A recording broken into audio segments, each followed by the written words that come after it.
You ask Tiger to solve. This deals with linear equations with one unknown. The final result is x equals -7/5. Let's solve it step by step. Simplify the expression. Expand the parentheses.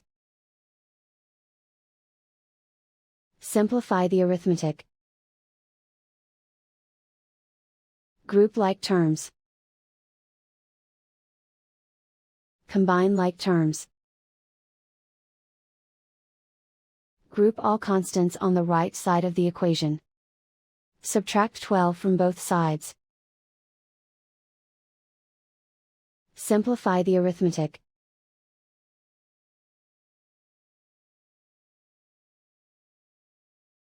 Isolate the x.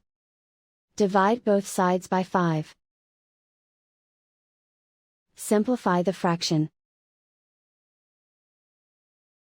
And so the final result is x equals -7/5.